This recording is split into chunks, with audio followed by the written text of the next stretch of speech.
Shalom, encore une fois de plus, bonsoir à toi qui va écouter encore cette quinzaine de minutes d'appel à se tenir en éveil, car le maître vient. Vous êtes sur la chaîne Appel de Minuit TV. Je vous invite à vous abonner pour davantage recevoir les alertes, n'est-ce pas, des nouveaux messages qui vont nous aider à nous maintenir en état d'éveil, qui vont nous aider à combattre, n'est-ce pas, le bon combat. Le bon combat. Alléluia. Parce qu'il y a le bon combat et le mauvais combat. Je vais lire avec vous un passage qui sera l'objet de cette vidéo. Le Seigneur Dieu dit dans le livre de Philippiens, chapitre 3, au verset 17. Philippiens chapitre 3 au verset 17.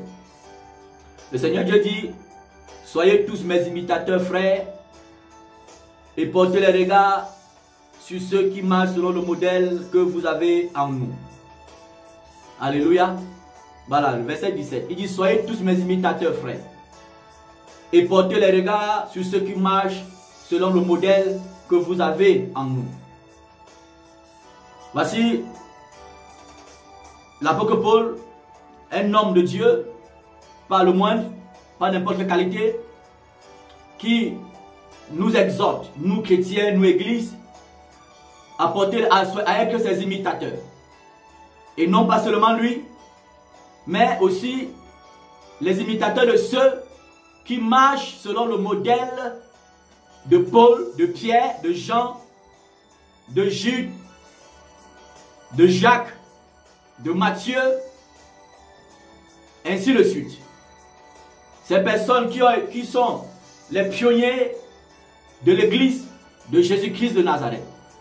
L'apôtre Paul, par le Saint-Esprit, nous demande de les imiter, de porter les regards, n'est-ce pas, sur eux. Pourquoi, n'est-ce pas, je prends ce passage ce soir? Pour parler à l'église de Jésus-Christ et pour parler à l'église du Cameroun. C'est parce que le constat de plus en plus devient tellement dégoûtant, horrible, triste. Mais triste parce que nous sommes humains. Nous avons la chair. Mais dans l'esprit, c'est normal que ces choses arrivent. C'est normal parce que le Seigneur lui-même a dit qu'il y aura beaucoup de personnes qui vont abandonner la foi. Le Seigneur lui-même a dit il y aura des personnes qui vont se déguiser en apôtres, n'est-ce pas, de Jésus-Christ, en pasteur de Jésus-Christ, en prophète de Jésus-Christ. Il a dit cela en 2 Corinthiens chapitre 11.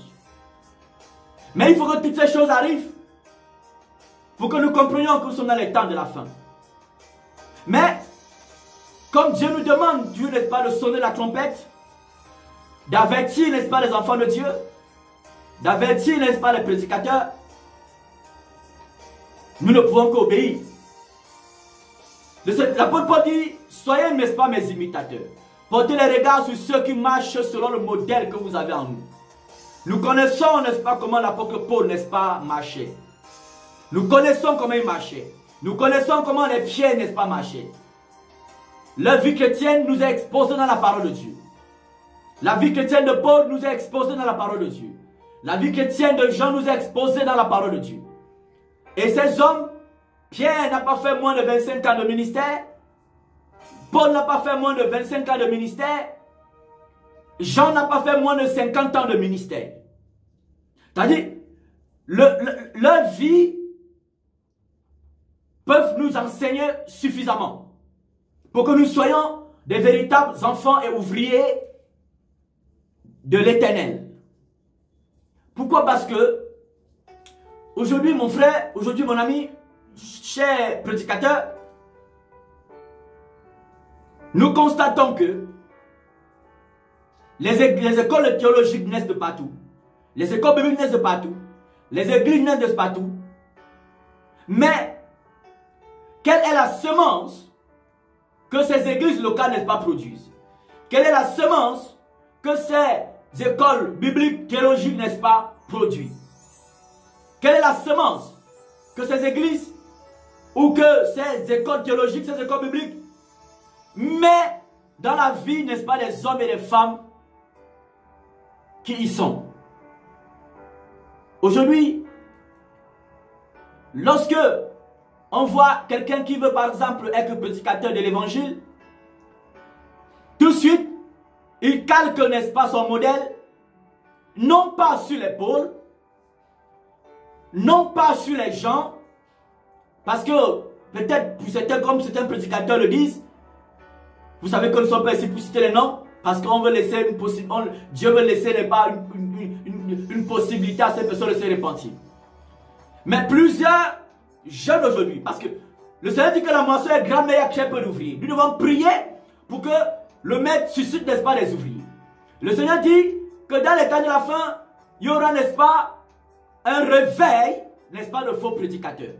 Dans le livre de Matthieu, chapitre 24, le verset, je pense, le verset 8 à 10. Plusieurs faux prédicateurs se lèveront. Plusieurs faux prédicateurs seront réveillés. Nous prions pour qu'elle le réveille. Satan se bat aussi pour qu'elle le réveille. Donc du coup, quand on se rend compte qu'on voit des pasteurs qui sont formés, des prédicateurs qui sont formés, des soi-disant prophètes qui sont en train de se former, ils sont formés sur quelle base? Quelle est la semence, n'est-ce pas, qu'ils reçoivent? La plupart de ces personnes, je suis désolé de te le dire, reçoivent, n'est-ce pas, la semence, n'est-ce pas, de la terre. Reçoivent la semence, n'est-ce pas, de Géasi. Reçoivent, n'est-ce pas, la semence géasienne. Reçoivent, n'est-ce pas, la semence de Démas. Reçoivent la semence géasienne, la semence de Démas, la semence de Balaam. Reçoivent la semence de Simon, le magicien, avec la simonie, la doctrine de la simonie, la doctrine, n'est-ce pas, de l'échange, du croc. Je prie pour toi, tu me donnes de l'argent. Je te prophétise, tu sèmes beaucoup. C'est ça la simonie. La doctrine de Balaam. La doctrine de Balaam. Voilà la semence que beaucoup reçoivent. Mais c'est dommage parce que j'ai écouté par exemple un prédicateur mensonger, un prédicateur de Satan, un prédicateur qui est tellement possédé puisque ce possédé de Génézareth qui s'appelait Légion parce qu'il avait environ 3000 ou 4000 démons. Lui il est tellement possédé, c'est peut-être même possédé, c'est tellement il est possédé même par le diable en personne que lui, il faisait, n'est-ce pas, il se vantait parce qu'il forme environ 3000 pasteurs par an. Parce qu'il est en Côte d'Ivoire, il est arrivé en Côte d'Ivoire en quelques années, il a formé 1000 pasteurs. Mais quelle est la semence que ces pasteurs, ces prédicateurs ont reçue? C'est la semence de Géasi. C'est la semence, n'est-ce pas, du mal. Là, c'est la semence, n'est-ce pas, de Balaam. C'est la semence de Démas. Il est dit de Démas que Démas a abandonné le royaume des cieux pour, n'est-ce pas, les richesses de la terre. Pour, n'est-ce pas, les biens de ce monde. Pour la gloire, n'est-ce pas, de ce monde. Voilà la semence que beaucoup reçoivent. Et si toi, tu es en train de recevoir cette semence, je t'exhorte à sortir, à rejeter cette semence-là. Et Dieu, n'est-ce pas, t'amènera réellement à le servir. Pas le servir, mais à marcher avec lui dans son service. Parce que beaucoup travaillent pour Jésus, mais sans être avec Jésus-Christ. Et à la fin, je vous dirai que je ne t'ai jamais connu, mon ami. Donc, mon frère, je veux t'interpeller. Nous sommes dans ce pays, notamment le Cameroun, où lorsque tu vois un jeune prédicateur, parce qu'on a prophétisé dans sa vie qu'il sera un grand apôtre, un grand pasteur, ou bien peut-être parce qu'il est au pied d'un prédicateur qui, pour lui, son évangile est tout lié avec la gloire de la terre, l'argent, même si quand il y a le péché, ce n'est pas son problème. Quand il parle de péché, c'est juste pour question de formalité. Parce que tu ne peux pas parler de péché et les gens sont au milieu de toi, des pasteurs, des diacres, des anciens, des personnes qui travaillent dans l'église et qui vivent ouvertement dans le péché et vous les laissez. On doit les mettre dehors quand ils seront prêts à servir Jésus-Christ, qu'ils reviennent. Voilà pourquoi je t'interpelle. Comme l'apôtre Paul encourageait, n'est-ce pas, le jeune prédicateur évangéliste Timothée à faire attention aux faux prédicateurs comme les Démas qui abandonnent le véritable évangile et prêchent un évangile, n'est-ce pas, de la terre. C'est dommage. Voilà pourquoi j'ai dit, quelle est la semence pour demain? Quel que les pères, entre guillemets, des églises produisent comme semence pour les jours à venir. La Bible dit qu'on ne donne que ce que l'on a reçu. Si tu écoutes, tu manges la parole d'un homme qui est adultère, qui est divorcé, remarié, il vit dans l'adultère, quelles que soient les raisons qu'il vous donne, Dieu interdit cela. Voilà. Donc, tu écoutes l'évangile de quelqu'un qui bat sa femme, quelqu'un par exemple qui vit dans l'ivrognerie, quelqu'un qui vit dans l'escroquerie, son évangile tourne toujours autour de l'argent, c'est la gloire de la terre, la gloire de la terre, la gloire de la terre. Mais sache que toi-même demain là, tu ne seras pas différent de lui. Voilà pourquoi Dieu ne veut pas que tu arrives, n'est-ce pas, à ce niveau-là. Dieu ne veut pas que tu arrives à ce niveau. Paul disait à Timothée que l'argent c'est la racine de tous les maux. Beaucoup de personnes ont cru que la piété c'est un gain. La piété c'est l'argent. La piété c'est les maisons, les voitures, les gros costumes. La piété c'est les jolies salles. La piété c'est les jolies chaises. La piété c'est qu'on se procède devant toi. La gloire de la terre. Ils ont cru que la piété c'est de l'argent. C'est de l'argent, c'est se faire du pognon. C'est, n'est-ce pas, marcher, tout le monde t'acclame. Pour qu'on dise que depuis que cet homme est devenu homme de Dieu, vraiment, il a la gloire de Dieu. Et lorsqu'on voit cette gloire-là, c'est de l'argent. Non. Paul encourageait Timothée. Que Timothée, tu as vu ces personnes-là? Ils pensent que la piété, c'est une affaire de business. C'est une affaire, n'est-ce pas, de dos. C'est une affaire, n'est-ce pas, de pognon. C'est une affaire, n'est-ce pas, de la terre. La piété, c'est une affaire du ciel pour dominer, n'est-ce pas, la terre. Alléluia. Voilà ce que l'apôtre Paul disait à Timothée. Voilà pourquoi, aujourd'hui, lorsque tu vois un jeune prédicateur, par exemple, qui est au pied d'un tel grand prophète, bon, parce qu'il s'appelle prophète, pas forcément qu'ils sont prophètes de l'éternel, bien sûr, parce qu'il y a les prophètes de Bala, il y a les prophètes de pas d'Assate, il y a les prophètes de pas de Baal, il y a les prophètes de Krishna, de ceci, cela, et ceci, tout cela. Vous comprenez? Voilà. Tu vas voir un jeune prédicateur, parce qu'il a une école, n'est-ce pas, prophétique, ou bien une école pastorale. Pour lui, il a sa vision à lui. Sa vision demain, c'est d'avoir une très jolie salle. Sa vision à lui, c'est d'avoir de la voiture. Sa vision à lui, c'est être à l'abri, n'est-ce pas, du besoin. D'accord? Voilà.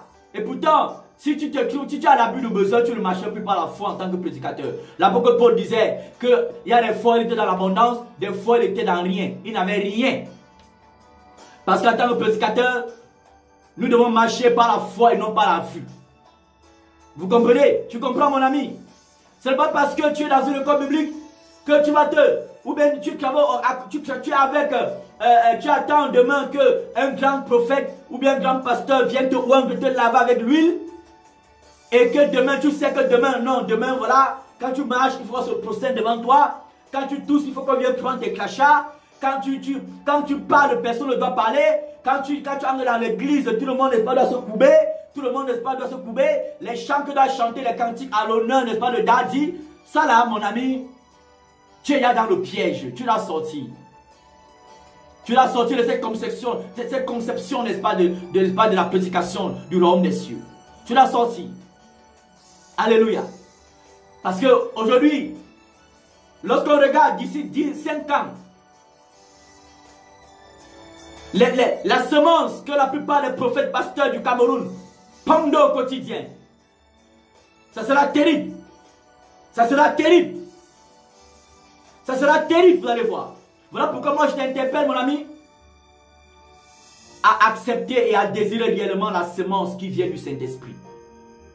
Ce n'est pas parce que quelqu'un était une très grande assemblée, une très grande église locale, les gens se procèdent devant lui, que tu crois qu'il est forcément avec Jésus-Christ. Ne compromets pas ton appel. Alléluia. Même pour toi, forcément, peut-être tu n'es pas appelé à un ministère, peut-être plein. Un ministère, peut-être de l'enseignement de Visage chapitre 4, verset 11. Tu es un chrétien. Tu dois faire attention parce qu'en tant que chrétien, nous sommes les ambassadeurs de Jésus-Christ. Donc, en tout lieu où nous nous trouvons, c'est la semence de Dieu en nous, n'est-ce pas, qui doit se manifester. Voilà pourquoi, lorsque tu es un chrétien, tu as insulté les gens, tu maudis, n'est-ce pas, les gens, tu maudis tes ennemis, c'est parce que, n'est-ce pas, ton daddy, ton pasteur, ton prophète, c'est ce qui t'a enseigné. Ça fait problème. Nous devons porter les regards sur les gens comme Paul, comme Pierre. Et on va nous dire qu'ils ne sont plus là. Nous devons porter les regards sur les personnes qui marchent selon le modèle, n'est-ce pas, de Paul. Des personnes qui portent, des personnes qui marchent selon le modèle de Pierre, le modèle de Jésus-Christ. Et il y en a, parce que Dieu a toujours un reste sur la terre. Alléluia, il a toujours un reste. Dans tous les pays, même au Cameroun, il y a les véritables pasteurs, il y a les véritables prophètes, il y a les véritables apôtres, les véritables docteurs, il y a les véritables évangélistes.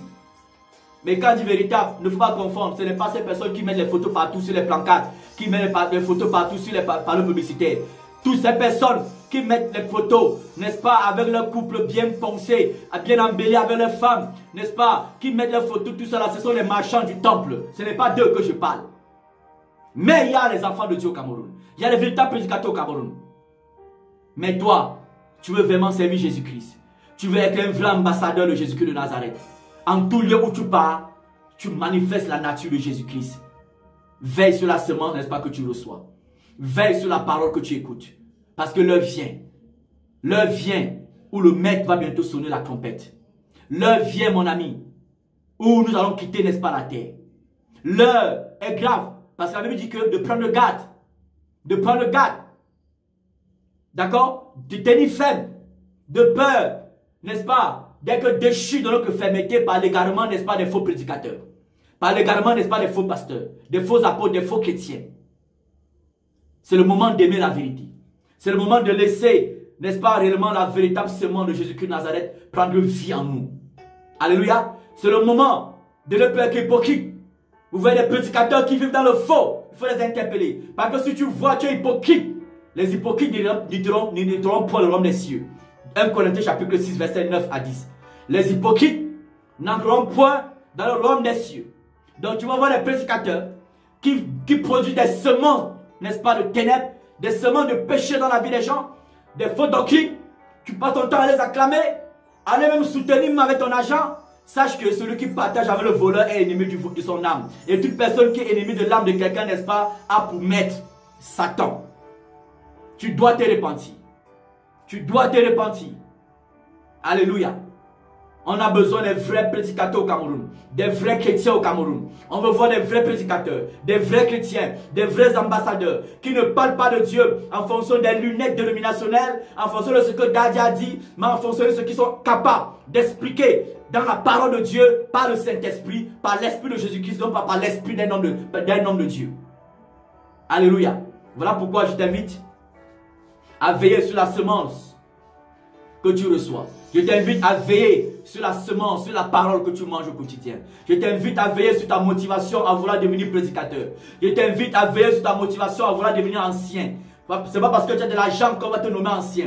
Qu'on va te nommer diacre. Ou bien, n'est-ce pas, je ne sais pas, on nomme même les femmes anciennes parce qu'elles ont de l'argent. Non, ce n'est pas à ça que Dieu t'a appelé. Veille sur ta motivation pour toutes choses que tu fais. Veille sur ta motivation, toi qui es enfant de Jésus-Christ. De peur qu'à la fin, tu ne sois désapprouvé par le Seigneur Jésus-Christ de Nazareth. Tu ne sois désapprouvé. Tu ne sois désapprouvé. Alléluia. La Bible dit qu'il vient chercher une église sans tache, ni rien de semblable. Une église dans la pureté. Une église, n'est-ce pas, composée de personnes qui ont des vêtements en tout temps blancs. Veille sur ta motivation à vouloir devenir prédicateur de l'évangile. Quand tu te dis que non, demain, dès que tu sors de ton diplôme, ou bien dès que tu trouves une petite boutique quelque part, tu prends cela, tu fais ton hôtel, même ça va contenir 10 personnes, tu construis ton pupitre, tu mets ta chaise, tu prends ton trône, tu mets là-bas, tu t'assois. Si ça sont tes motivations, mon ami, je t'encourage à abandonner cela et aller, n'est-ce pas, t'asseoir au pied de Jésus-Christ pour qu'il te donne, n'est-ce pas, la nouvelle directive. Que Dieu bénisse le Cameroun, que Dieu bénisse, n'est-ce pas, nos dirigeants, que Dieu, n'est-ce pas, éclaire, n'est-ce pas, l'église du Cameroun, afin que tous ensemble, nous nous préparons au retour du Seigneur Jésus-Christ de Nazareth, en marchant dans la vérité, dans la sainteté. Je t'invite à t'abonner à la chaîne YouTube Appel de Minute TV. Si tu as des questions, tu peux poser des questions, tu laisses des questions au commentaire, ou bien, n'est-ce pas, tu peux appeler. Que Dieu te bénisse, toi qui as écouté, que, quel que soit tes combats, quelle que soit l'adversité, Jésus-Christ est vivant. Et il est avec toi quand tu passes le moment difficile à cause de son nom. Il n'abandonne pas. Les hommes peuvent t'abandonner, je peux t'abandonner. Mais Jésus-Christ n'abandonne pas ceux-là qui espèrent en lui. Il dit, tiens ferme, garde la parole de Dieu avec des motivations pures, des motivations saines, de te détourner ni à gauche ni à droite. Reste focus sur l'affection des choses célestes. Et tu te comporteras au quotidien comme un chrétien céleste et non un chrétien terrestre. Shalom à toi, dans le nom de Jésus-Christ.